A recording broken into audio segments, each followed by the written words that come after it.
Hi everybody, welcome to the 1830 Restoration Draft. My name is Burke Nickerson and I'm here with James Adams, and we're just going to give you a quick preview of the draft board in anticipation for the draft later this evening.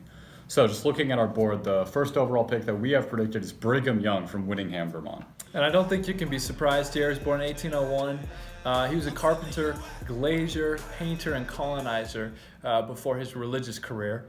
You have an interesting stat for us. I It's do. quite He impressive. actually finished in first place for 9 consecutive years in the Salt Lake Valley Neck Beard Growing Contest. Now that is a stat that not everyone can claim, being able to grow a ridiculous neck beard. That's what I'm saying. He was also appointed president of the Quorum of the Twelve in 1840 and president of the Church of Latter-day Saints in 1845. And aside from his church career, he served as the governor of the Utah Territory for about 7 to 8 years. So definitely qualified. We'll see how it turns out, but he definitely has a real shot at being the first overall pick. I'm with you there. Next up, we have Hiram Smith, born in 1800, also from Vermont. What can you tell us about Hiram Smith? He was one of the 8 witnesses, and he was among one of the first 6 members of the LDS Church. In 19th January 1841, he was released as first council and appointed a prophet, seer, and revelator in the first presidency, act in concert with Joseph Smith. Now, I don't believe that's ever happened before or happened since. I can't think of anything, but that's something that does set him apart and the reason that he does possibly have a chance to become a lottery pick. Oliver Cowdery's next, and he was served as the principal scribe for the Book of Mormon for Joseph Smith and was one of the first 3 witnesses and one of the 6 original members of the LDS Church. That's quite the line. Unfortunately, he was excommunicated in 1838, but he was given readmission to the LDS Church in 1848. Good for him. Way to make strides in your life. Turn like it that. around. Right, next up we have Orson Pratt, born in 1811. This guy's from New York. Yankee fans are bad. There's really no other way to say it. Besides his maybe sports preferences, he was ordained a member of the 12 on the 26th of April, 1835. He served a mission in Great Britain. He was excommunicated in 1842, so Yankee fans are bad. But he was rebaptized when he became a Red Sox fan in 1843. And he did enter the Salt Lake Valley with the Mormon Pioneers in 1847. I think that's something important to remember. That's admirable, definitely.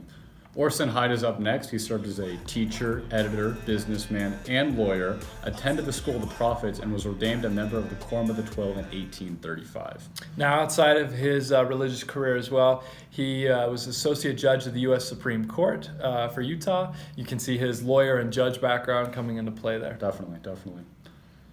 Next up, we have Levi Richards, born in 1799. He's from Massachusetts, I think. Good guy. Yes, Good guy, okay. honestly. He was a teacher, mechanic, inventor, physician. He married Sarah Griffin and Griffith. Griffith. And was ordained patriarch in 1874. Alexander Nybar is up, and he was born in 1808 in Prussia. Now, we're not mispronouncing Russia. Prussia. European guy, and this is something we're starting a little bit more, is when these European players leave to go make some money in Europe instead of attending college. So we'll see how this guy turns out, because there's a lot of high risk with him there. His profession before he joined the church was as a dentist and teacher. He's got a little bit of a different story. He was a member of the Jewish faith and was educated to become a rabbi.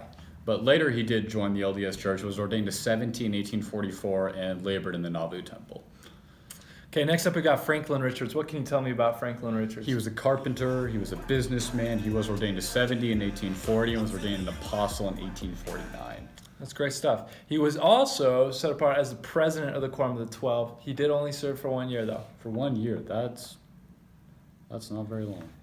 Next up is Hiram Page. Now, this guy, let's put it out there. He does have a high buzz potential.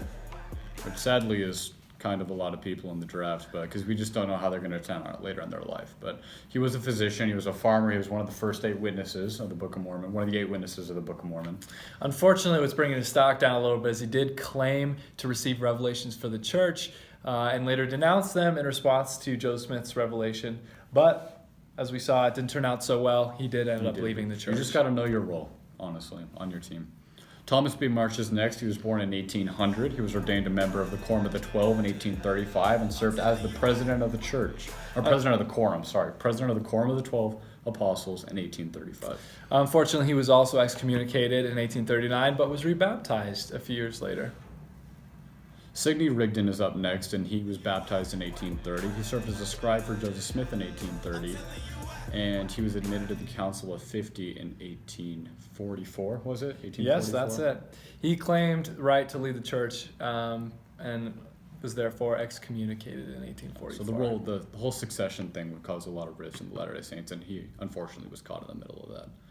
Martin Harris is next. He was a scribe for Joseph Smith. Yes. He assisted Joseph Smith as a scribe during the translation of the Book of Mormon. He was also one of the 3 witnesses of the Book of Mormon. He paid for the Book of Mormon, actually, the printing by He sold selling 151 acres Yes. of his land to fund the Book of Mormon, which is something that's definitely admirable. Yes.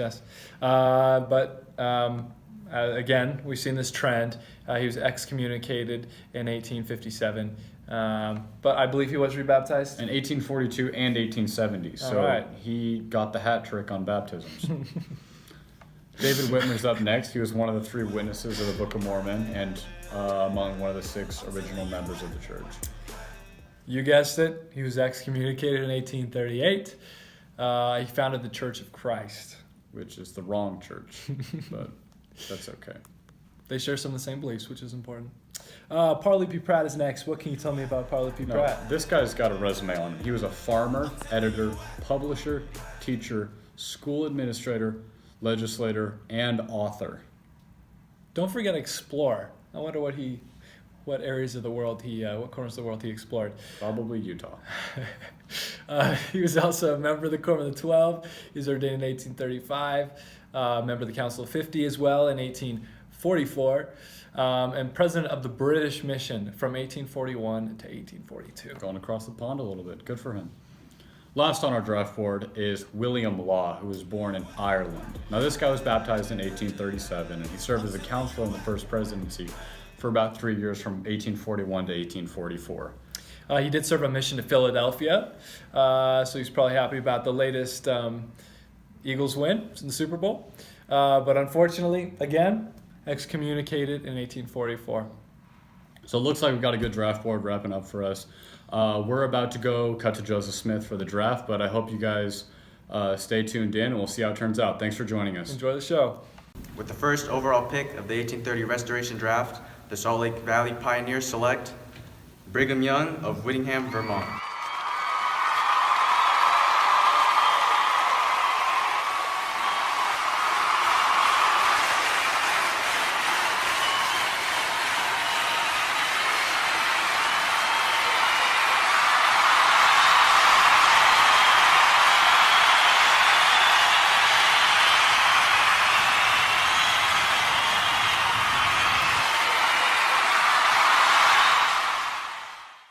The second overall pick of the 1830 Restoration Draft, the Nauvoo Bees select Hiram Smith of Tunbridge, Vermont.